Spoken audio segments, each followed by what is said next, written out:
Bonjour à toutes et à tous.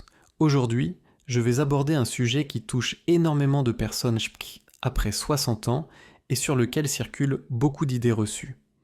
Combien d'entre vous se sont déjà dit en se levant le matin « Oh, encore ce mal de dos, c'est normal, c'est l'âge ». Combien ont entendu leur entourage, voire même certains professionnels de santé, leur dire que c'est inévitable et qu'il faut simplement vivre avec. Eh bien, je vais vous dire quelque chose qui va peut-être vous surprendre. Non, avoir mal au dos tous les jours n'est pas une conséquence normale du vieillissement. C'est une croyance profondément ancrée dans notre société, mais elle est fausse et surtout, elle est dangereuse. Dangereuse parce qu'elle nous empêche de chercher des solutions, dangereuse parce qu'elle nous fait accepter une souffrance qui pourrait être évitée ou soulagée. Dans cette vidéo, je vais vous expliquer pourquoi cette idée est un mythe, ce qui cause réellement ces douleurs dorsales chroniques et surtout ce que vous pouvez faire concrètement pour retrouver un dos en meilleure santé, quel que soit votre âge. Commençons par comprendre d'où vient cette idée que le mal de dos serait une fatalité liée à l'âge. Il est vrai que notre corps change avec les années. Nos disques intervertébraux, ces petits coussinets qui amortissent les chocs entre nos vertèbres, perdent progressivement de leur teneur en eau et deviennent moins souples. Nos articulations peuvent montrer des signes d'arthrose, nos muscles perdent naturellement un peu de leur masse et de leur force si on ne les sollicite pas. Ces changements sont réels et font partie du processus naturel du vieillissement. Mais voilà le point crucial, ces modifications anatomiques ne sont pas automatiquement synonymes de douleur.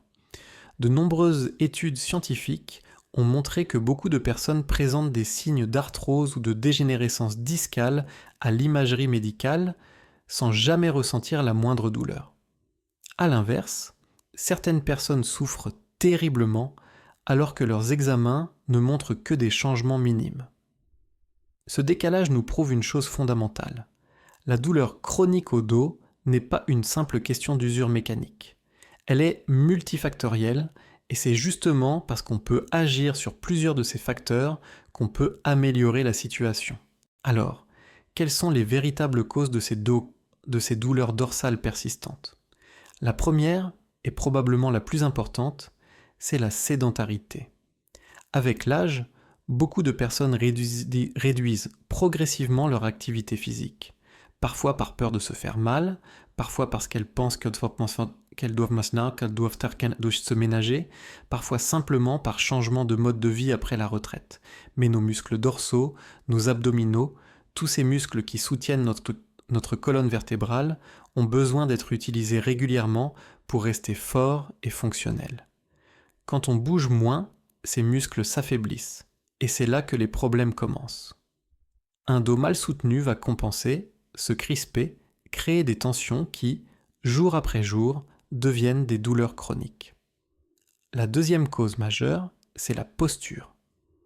Après des décennies passées dans certaines positions, que ce soit devant un ordinateur, penché sur un établi, ou même simplement assis dans un canapé trop mou, notre corps a développé des habitudes posturales qui ne sont pas toujours optimales. Ces mauvaises postures créent des déséquilibres musculaires.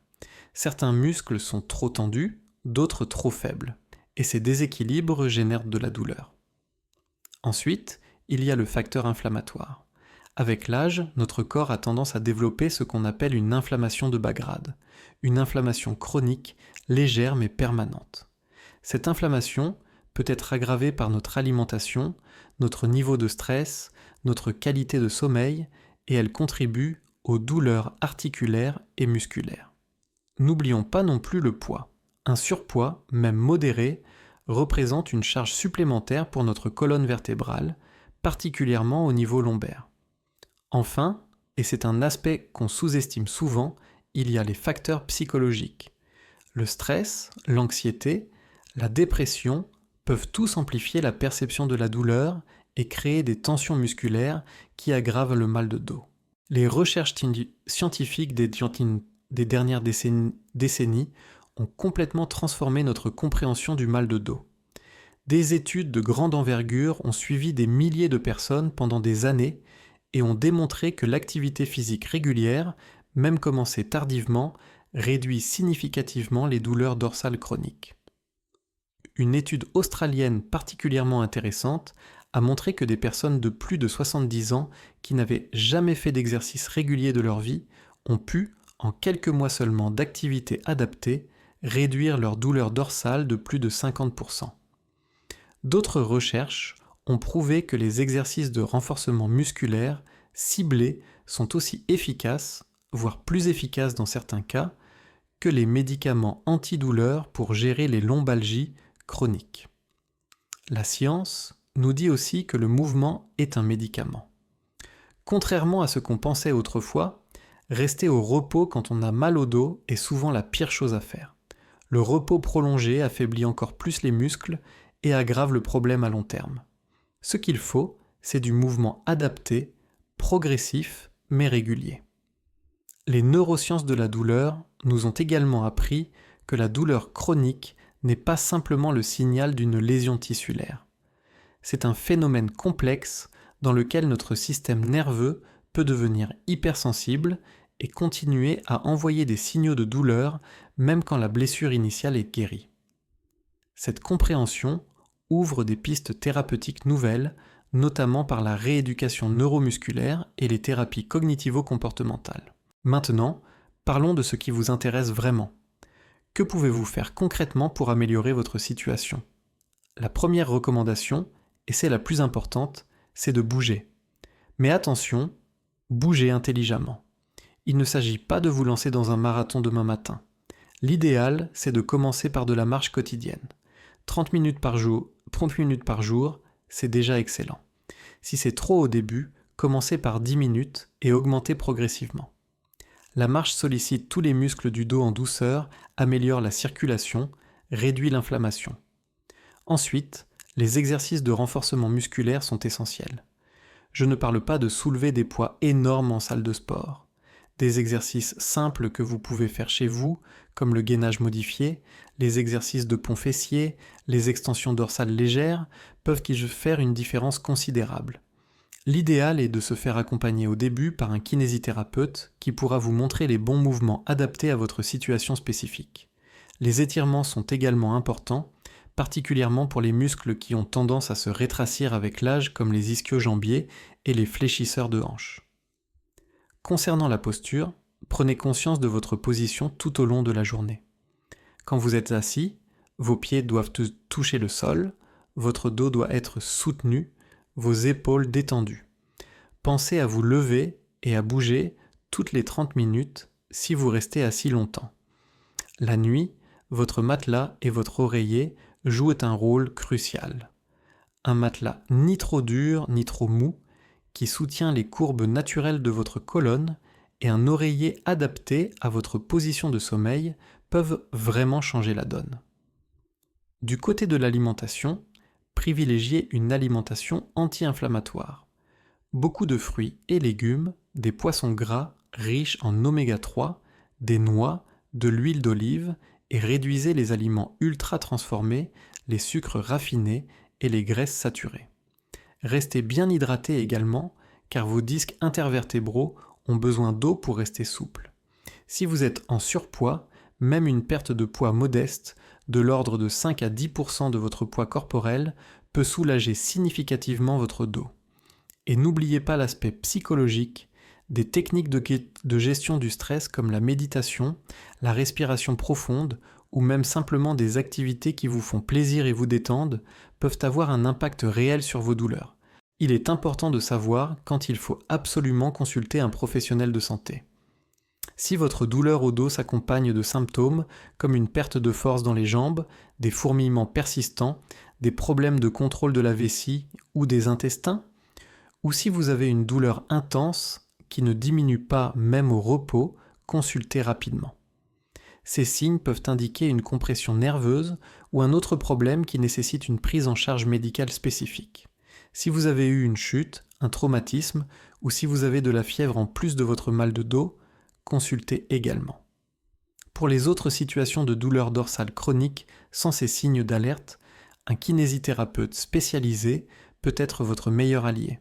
Il pourra évaluer votre posture, identifier vos déséquilibres musculaires et vous proposer un programme d'exercice personnalisé.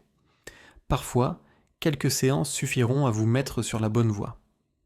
D'autres professionnels comme les ostéopathes, les chiropracteurs ou les professeurs de yoga thérapeutique peuvent également vous aider selon votre situation et vos préférences. L'important est de ne pas rester seul face à votre douleur en vous disant que c'est normal et qu'il n'y a rien à faire. Une chose que je veux absolument que vous reteniez, c'est que le changement n'a pas besoin d'être radical pour être efficace. Beaucoup de personnes se découragent parce qu'elles se fixent des objectifs irréalistes ou qu'elles veulent tout changer d'un coup. Mais la vérité, c'est que de petites modifications, maintenues dans la durée, produisent des résultats bien plus durables que des changements drastiques qu'on ne peut pas tenir. Commencez par une seule chose. Peut-être décider de marcher 10 minutes chaque matin, ou de faire 3 exercices de renforcement simples tous les 2 jours, ou de vous lever et de vous étirer toutes les heures quand vous êtes assis. Une fois que cette habitude est bien ancrée, ajoutez-en une autre. C'est cette accumulation de petites victoires qui transformera votre quotidien. Et surtout, soyez patient avec vous-même. Vos douleurs se sont peut-être installées sur des mois ou des années, elles ne disparaîtront pas en une semaine.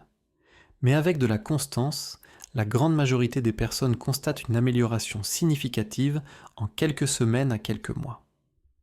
Votre corps a une capacité de régénération et d'adaptation remarquable, même à 70, 80 ans ou plus, il n'est jamais trop tard pour agir. Alors voilà, j'espère que cette vidéo vous aura permis de comprendre que non, le mal de dos quotidien n'est pas une fatalité liée à l'âge. C'est un signal que votre corps vous envoie, vous indiquant que quelque chose doit changer dans votre mode de vie. Et la bonne nouvelle, c'est que vous avez le pouvoir d'agir. Vous n'êtes pas condamné à vivre avec cette douleur pour le reste de vos jours. Avec les bonnes informations, les bons exercices et peut-être l'aide de professionnels compétents, vous pouvez retrouver un dos plus fort, plus souple et beaucoup moins douloureux. Vous méritez de vieillir en bonne santé, de profiter de vos activités, de jouer avec vos petits-enfants, de voyager, de jardiner, de faire tout ce qui vous fait plaisir sans être limité par la douleur. Alors ne laissez personne vous dire que c'est normal et qu'il n'y a rien à faire. Prenez votre santé en main, soyez acteur de votre bien-être. Si cette vidéo vous a plu et vous a été utile, n'hésitez pas à cliquer sur le bouton « J'aime » juste en dessous, ça m'aide énormément à faire connaître ces informations importantes à un maximum de personnes. Abonnez-vous à la chaîne pour ne pas manquer les prochaines vidéos sur la santé des seniors et activez la petite cloche pour être notifié à chaque nouvelle publication. Dites-moi dans les commentaires quelle est votre principale difficulté avec votre mal de dos et quelle solution vous allez essayer en premier après avoir vu cette vidéo. J'essaye de lire et de répondre à un maximum de commentaires. Et si vous connaissez quelqu'un qui souffre de mal de dos et qui pense que c'est juste l'âge, partagez-lui cette vidéo, vous pourriez vraiment l'aider à changer sa vie. Prenez soin de vous, bougez, et on se retrouve très bientôt pour une nouvelle vidéo. À bientôt.